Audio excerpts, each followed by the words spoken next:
हेतुस्तत्र विचित्र दुख निचया संसार घोरायणवा अत्यंत स्फुर दुर्गिरस्म निकर व्याकीर्ण भूमंडलो ग्रीष्माकारी अतिंद पाद सलल छायानुरागम रवि।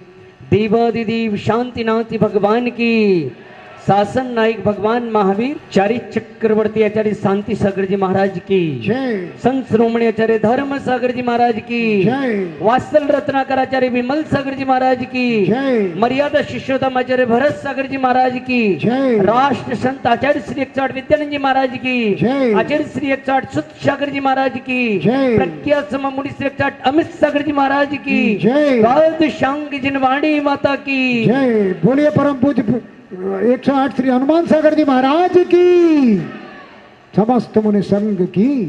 बंधुओं, मैं आज विचार कर रहा था कि लड़की जब घर से जाती है और एक दिन बाद वो पियर वापस आती है तो वो मेहमान कहलाती है, और लड़का चाहे पिता से लड़के जाए, चाहे कितनी दूर रहे और कितने दिन बाद आए, लेकिन कभी भी जो है मेहमान नहीं कहलाता है।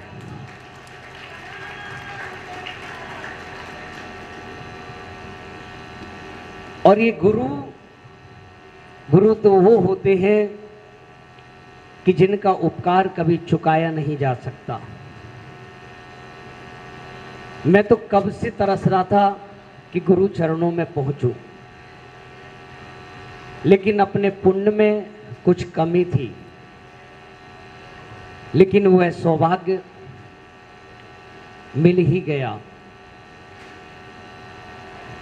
यही फिरोजाबाद से जब बिहार किया था और गुरुदेव को दक्षिण की तरफ यात्रा के लिए मैंने विचार किया, थोड़ा चलना पड़ेगा, ज़्यादा चलना ही चलना है।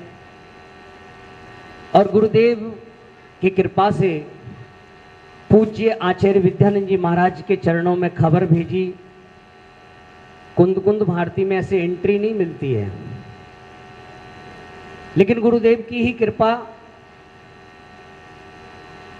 और वहाँ पर एक बार में ही गुरुदेव ने स्वीकृति दे दी और पूज्य गुरुदेव आचार्य सुत सागर जी महाराज को बुलाया और कहा कि एक महाराज आ रहे हैं, उन्हें अपने पास रखना है। और आचार्य सुत सागर जी महाराज, पूज्य गुरुदेव बहुत समय तक साथ साथ दिल्ली में रहे, दोनों का अच्छे परिचय।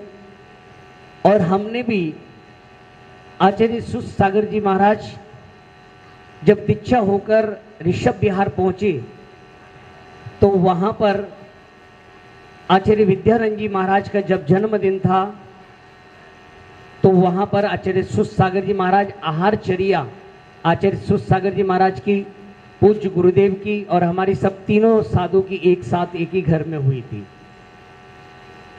और वहां पर रहे, आचार्य श्री से और गुरुदेव से बातचीत भी हुई। गुरुदेव का आशीर्वाद हमें हमेशा मिलता रहा और यही भावना कि गुरुओं का आशीर्वाद ऐसे ही हमेशा बना रहे। आज दीक्षा जन्म जयंती है और गुरुदेव का जन्म कब हुआ था, कौन से सन में हुआ था? 1963 में। और आज हम कौन सा मना रहे हैं? उस समय भी 63 था और आज भी क्या है? 63 है। और जो है 9 का आंकड़ा ऐसा है जो कभी खंडित नहीं होता है, लेकिन बिना संस्कार के मां के जब तक संस्कार नहीं हुआ करते हैं तब तक कोई व्यक्ति संत नहीं बन सकता है। ये संस्कार हुआ करते हैं। और पूज्य गुरुदेव को तो मां के संस्कार घरों में ही प्राप्त हो गए। इसीलिए आचार्य ने कहीं नारी की प्रशंसा नहीं लिखी, लेकिन मानतुंग स्वामी नारी की प्रशंसा लिखते हैं कि 100 नारी 100 पुत्रों को जन्म देती है, लेकिन आदिनाथ जैसे पुत्रों को जन्म देने वाली वो मरु देवी हुआ करती है। नारी निंदा मत करो, नारी नर की खान, और नारी से ही जन्मे है तीर्थंकर भगवान। नारी जन तो ऐसा जन, नारी जन तो ऐसा जन, क्या वीर या तो जो है या सूरवीर को या महावीर जैसे पुत्र को जन्म दो, या जो है राजा श्रेयांश जैसे दानवीर को जन्म दो। मां का बहुत बड़ा उपकार है। गुरुदेव बताया करते हैं कि इस आत्मा को यदि आकार देने वाला यदि कोई है तो वो माता पिता है, और ऐसे माता पिता का उपकार हम कैसे चुना सकते। एक तो मां अपने आप को धन्य मानती है कि धन्य है मेरी को जिससे ऐसे पुत्र का जन्म हुआ है। और जन्म होने के बाद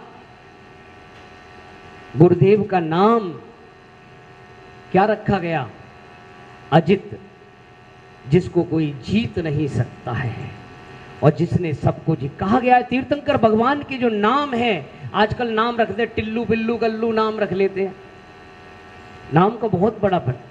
देखिए तीर्थंकर भगवान के नाम आप देखिए, एक एक नाम की कितनी सार्थकता। कहा गया है कि आप एक आदि में हुए इसीलिए आपको आदि कहते हैं। आपने अंतरंग और बहिरंग शत्रु को जीत लिया इसीलिए आप अजित हो। आपने हर असंभव काम को संभव कर दिया इसीलिए आप संभव है। आपके चरणों में जो भी आता है उसका अभिनंदन हो जाता है इसीलिए आप अभिनंदन हो। आपके चरणों में कुमति भी आता है उसकी सुमति हो जाती है। आपकी खुशबू तीनों लोकों में फैल रही है इसीलिए आप पद्म हो। आपके चरणों में लोहा भी आता है वह सोना हो जाता है इसीलिए आप सुपार्श हो। आप चंद्रमा की तरह शीतलता देने वाले हो इसीलिए आप चंद्र हो। आप सबके हृदय कमल पर विराजमान हो ऐसे आप पुष्प हो। आपके चरणों में जो आता है उसे शीतलता मिलती है इसीलिए आप शीतल हो। श्रेयांश यानी कल्याण, आपके चरणों में जो भी आता है उसका कल्याण हो जाता है इसीलिए आप श्रेयांश हो। आपके चरणों में जो भी आता है वह पूज्य हो जाता है इसीलिए आप बास्य पूज्य हो। आप कर्म मल से रहित हो इसीलिए आप विमल हो। आपके गुण अनंत हैं इसीलिए आप अनंत हो। आपकी धर्म ध्वजा तीनों लोकों में फैल रही है इसीलिए आप धर्म हो। आपके चरणों में जो भी आता है उसे शांति मिलती है इसीलिए आप क्या हो? शांत हो। कुंतु यानी छोटा, छोटे से छोटा जीव भी आपकी शरण में आता है उसका कल्याण हो जाता है इसीलिए आप कुंतु हो। आप अंतरंग और बहिरंग रहस्य को जानते हो इसीलिए आप अरे हो। आपने कर्म मल को पछाड़ दिया है इसीलिए आप मल्य हो। आपने सुव्रतों को धारण कर रखा है इसीलिए आप मुनि सुव्रत। तीनों लोकों के जीव आपको नमन करते हैं इसीलिए आप नमी हो। और तीनों लोकों में आप एक हो इसीलिए आप नेमी हो। पार्श यानी समीप, आपके समीप में जो भी आता है उसका कल्याण हो जाता है इसीलिए आप पार्श हो। और वीरों में वीर आप महावीर हो। आप दक्षिण में जाओगे, दक्षिण में बच्चों के नाम इसी प्रकार से नाम मिलेंगे, भगवान के ऊपर नाम मिलेंगे। और यहाँ तो कोई लिख रहा है एन के जैन, आर के जैन, कोई लिख रहा है पी के जैन। अब कब पी के आ जाए भगवान का अभिषेक करने लगे हैं? अपना पूरा नाम लिख रहा है। अब पी के जैन में कौन है? प्रदीप जैन है, प्रेमचंद जैन है, क्या कौन से पी के जैन है पता ही नहीं है। इसलिए नाम का बहुत बड़ा प्रभाव पड़ता है कि अमित वो नाम है जो कभी मिट नहीं सकता है। कोई मिटाना चाहे तो उसे कोई मिटा नहीं सकता है। ये तो सौभाग्य समझो इस कली काल में ऐसे दिगंबर साधुओं के दर्शन दिखाई दे रहे हैं। नहीं तरसों के पहले हमारे बुजुर्गों ने दिगंबर साधुओं के दर्शन नहीं किए। कैसे होते हैं वो दिगंबर साधु? पता चला कि 100 वर्ष पहले कोई दिगंबर साधु यहां से निकल कर गया है तो वहां की रजदूल उठाकर अपने माथे से लगा ली कि धन्य है वो धरा कि जहां दिगंबर साधु का नाम। ये संत वो संत हैं। आज जो परंपरा चल रही आचार्य शांति सागर जी महाराज की परंपरा, उस परंपरा में ये तो निश्चित है कि ये संत कभी मठ नहीं बनाते हैं। न इस परंपरा में कभी संत, और अमित सागर जी महाराज वो संत हैं जिनको कभी किसी चीज की मैंने उनके चरणों में रहकर देखा है, लेकिन जिनवाणी के प्रति जो अनुराग है, आज भगवान की वाणी को कैसे सुरक्षित किया जाए, क्योंकि आज संत आज हम हैं, कल नहीं होंगे, लेकिन जिनवाणी यदि है तो हमारा धर्म जीवंत रहेगा। इन अक्षरों को किसी ने एक ने पढ़ लिया, वो एक पढ़ के, एक अक्षर पढ़ के वो भगवान बन जाएगा, वो मुनि बन के धर्म को आगे बढ़ा जाएगा। इनकी बस यही भावना है कि कैसे भी करके जो है ये ग्रंथ सुरक्षित रहे। जब देखा यहां पर महाराज एक गांव में मैंने देख, साथ में रहते थे, मंदिर गए, आहार करके आए, मंदिर में बैठे, कहां पुराने वहां रद्दियों में पड़े हैं, कोई देखने वाला नहीं, दीमक लग रही है। क्योंकि आज किस समाज में किस व्यक्ति को कोई सोचता है। मैं कई जगह गया हूं, जहां मैं गया हिंडौन, वहां पर रद्दी में बचे हुए ग्रंथ थे। मैंने कहा कि जो है, एक माली से पूछा, ये बोले कि क्या नाम है, जो है मेला मंडल की अध्यक्ष ने कहा कि इनको जो है जब उसमें नदी में बहा देना। मैंने कहा भी हस्तलिखित है, मेरे को दे दो, दिए नहीं। आज देखिए किसको, आज जितने मंदिर के पद अधिकारी आदि बनते हैं, कौन पढ़ता है, कौन स्वाध्याय करता है। हम मंदिरों में नियम कानून आदि बनाते हैं। अरे नियम कानून वो जो, जिसको अध्यक्ष का मतलब होता है समाज का राजा, और समाज के राजा को कितना ज्ञान होना चाहिए है। हम उनको बनाते हैं जिनको ना मंदिर में अभिषेक करना, पूजा करना, ना बिहार कराना, ना कुछ करना, ऐसे लोगों को तो बनाते हैं। कहां हमारा धर्म सुरक्षित रहेगा। महाराज यहां से गए, जिनवाणी विराजमान करके गए। महाराज को कोई भाई सिर्फ जिनवाणी सुरक्षित रहे इसलिए वो हॉल बना था। महाराज क्यों वापस आए, सिर्फ आप लोगों ने सोचो, विचार करो कि वहां से जिनवाणी हटाकर आपने उसकी क्या दुर्दशा करी है। सोचो, विचार करो। और वहां क्या कर रहे हैं, थोड़े पैसे के लिए। जैन समाज में किस बात की पैसे की कमी है कि कैसे भी करके जिनवाणी, महाराज को यहां नहीं रहना और जीवन भर नहीं। साधु तो आज यहां है, कल वहां है, उन्हें कोई चीज की पीड़ा नहीं है, ना उन्हें मंदिर से कोई लेना देना है, सिर्फ यही कि जिनवाणी कैसे भी करके सुरक्षित रहे। इसीलिए इतने वापस लौट के आए थे। लेकिन आज हम साधुओं के साथ क्या कर रहे हैं? आज साधु के साथ हम किस प्रकार से व्यवहार कर रहे हैं। तरसोगे, ध्यान रखना, जिस दिन साधु इस दिगंबर संत जहां पर जाते हैं, इतिहास नया रचाते हैं, मुट्ठी भर यदि खाते हैं तो दोनों हाथ लुटाते हैं। इन संतों के सम्मानों में जिस रोज कमी आ जाएगी, सच कहता हूं यारो, दुनिया उसी रोज मट जाएगी। जब तक ये दिगंबर साधु इस धरा पर भ्रमण कर रहे हैं, तब तक हम सुरक्षित हैं। जिस दिगंबर साधु नहीं होंगे, समझ लेना कि हम सुरक्षित नहीं रह सकते। सोचो, जिनवाणी के बारे में तो सोचो कि हमें उसकी सुरक्षा करना चाहिए।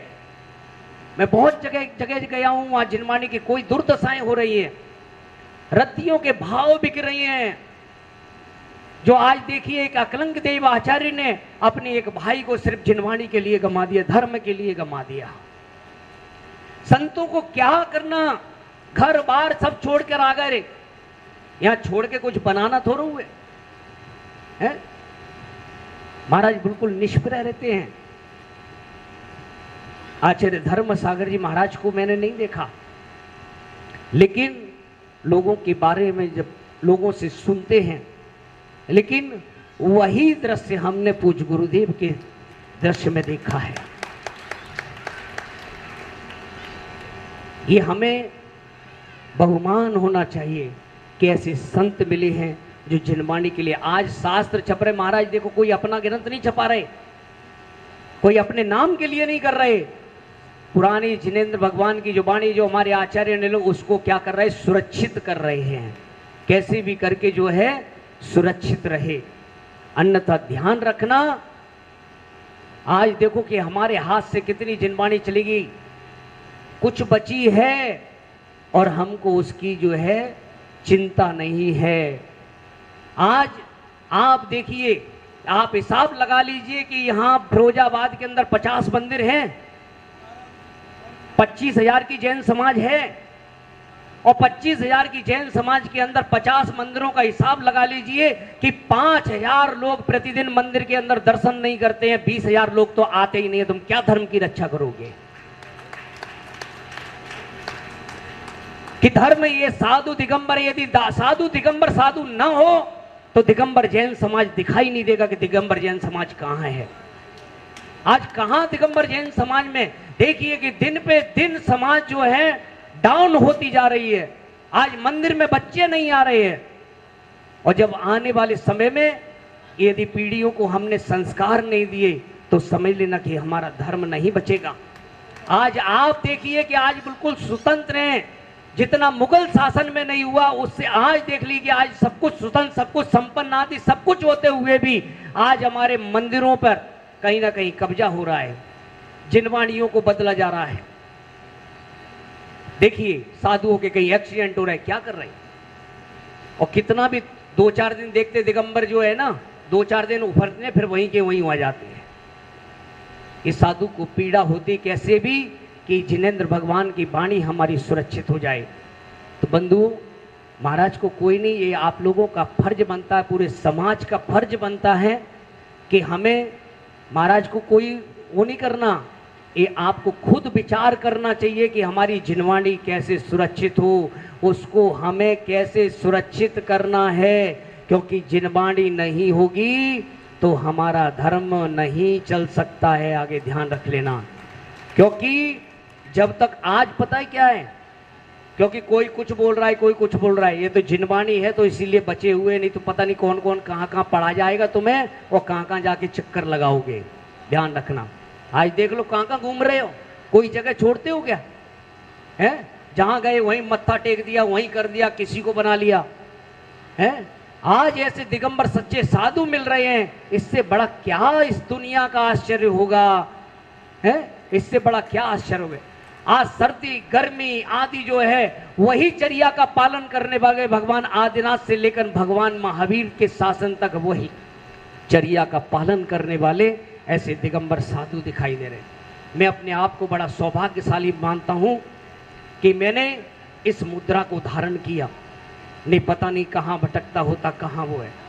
मैं कभी दिल्ली में 10 साल रहा, मुझे छोटे छोटे साधु भी कोई मिलते मैं उनके दर्शन करने चला जाता हूँ कि मैं छोटा बड़ा नहीं, इस मुद्रा में कोई छोटा बड़ा नहीं है, ये तो जिनेंद्र भगवान की मुद्रा है। और इस जिनेंद्र भगवान की मुद्रा के जो दर्शन कर लेता है जन्मांतर जन्मांतर के पाप कट जाते हैं। और जो साधु से विरोध करता है, नंगों से पंगा लेने वालों का क्या दशा होती है ये देख लो, जैसे राजा सिरण्यक की क्या दशा हुई थी।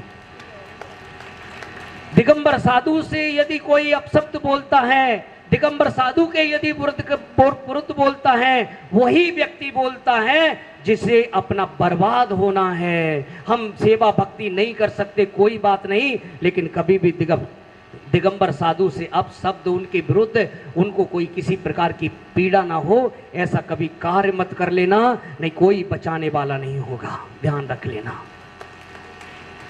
बंधु। ये तो महाराज यहाँ कई बार आए, आप लोगों का स्नेह प्यार, इसीलिए उन्हें थोड़ा सा, और साधु जहाँ रहता है उसे उस समय अपना स्व गांव है कैसे सुरक्षित हो। ये करुणा के अवतार हैं, हर जीव को पीड़ा, क्योंकि इनके अंदर एक अनुकंपा गुण है।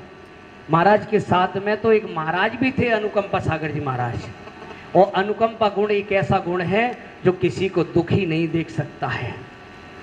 तो इसीलिए कि आप कैसे भी करके धर्म में लगो, आपका कल्याण हो, ये भावना होती है साधुओं की बंधुओं। इसीलिए ये आपका सौभाग्य है कि आपको चतुर्मास मिल रहा है। इस चतुर्मास में भक्ति करो। कुछ लोग कोई बोलने वाले रह गए तो बुरा मत मानना, पूरा चतुर्मास है, जितना बोलना है उतना बोलते रहना, कोई दिक्कत नहीं है। भिंड वाले बस लेकर आए हैं और ये कई साल से जो है लगे हुए हैं कि भिंड में चतुर्मास हो।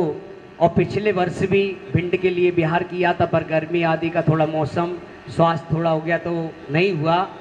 लेकिन पूज्य गुरुदेव के चरणों में बैठे हैं कि राम भी जो है अयोध्या 14 वर्ष बाद आ गए थे, और भिंड के वो 14 वर्ष पूर्ण हो रहे हैं, तो 2026 का जो है हमारे पास बार बार इनके संकेत आ रहे हैं।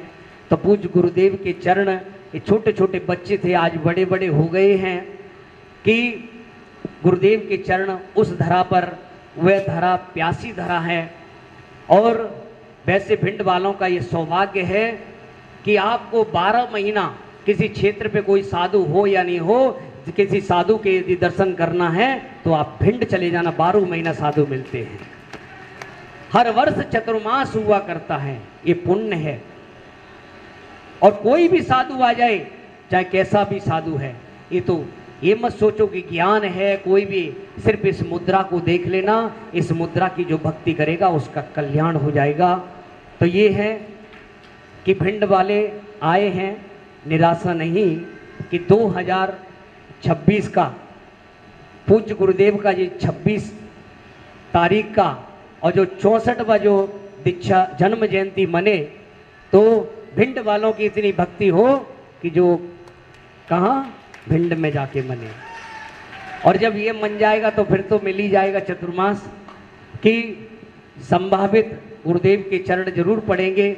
आप सबके पुण्य, आप अपना प्रयास करें और 2026 आपको जो है निश्चित ही मिलेगी। आपके लिए खूब खूब मंगल आशीर्वाद है। और कई लोग कह रहे थे कि महाराज चतुर्मास फिरोजाबाद करें।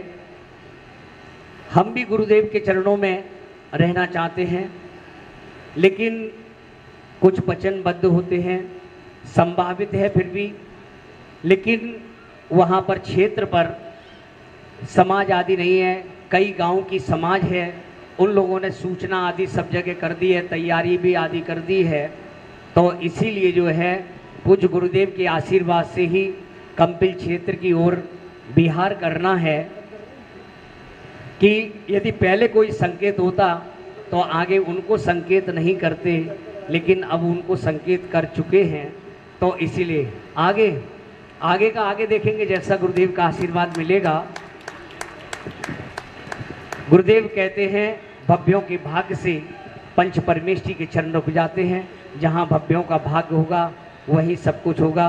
तो पूज्य गुरुदेव आज जो हम जन्म जयंती महोत्सव मना रहे हैं, ये जन्म जयंती महोत्सव हम उनको याद करते हैं, उन माता पिताओं को याद करते हैं। और ऐसे संतों को देखकर बंधुओं आपसे एक बात कहना चाहता हूँ। अभी कुछ लोग कह रहे थे कि पीछी जो है कि पीछी की व्यवस्था, पीछी कुछ राशि आदि रख के, तो वह फ्री में पीछी किस किस को चाहिए, फ्री में पीछी किस किस को चाहिए, तो उसको अपन लेते हैं, ट्राई करते हैं, और वो चीज़ अच्छी लगती है तो उसको फिर ले लेते हैं, अच्छी नहीं लगती तो नहीं लेते। तो ऐसे ही आप लोगों से कहना है कि आप एक बार ट्राई करो, दीक्षा ले लो, मुनि बनो, आरिका बनो। यदि आपको अच्छा लगे तो अगले भव में फिर ले लेना, नहीं इस भव में ट्राई करने में कोई वादा नहीं है। चतुर्मास में जिनके भी भाव बन जाएं तो चूक मत जाना गुरुदेव से दीक्षा लेने का। इससे बड़ा कोई, ये मार्ग इतना सरल मार्ग है, आनंद का मार्ग है, तो ऐसे मार्ग पर हमें चलना है। आज 3 संतों का जन्म जयंती महोत्सव है। पूज्य गुरुदेव आचार्य विनिश्चय सागर जी महाराज, पूज्य गुरुदेव प्रज्ञा समौनी अमित सागर जी महाराज और पूज्य मुनि श्री तरुण सागर जी महाराज, ऐसे 3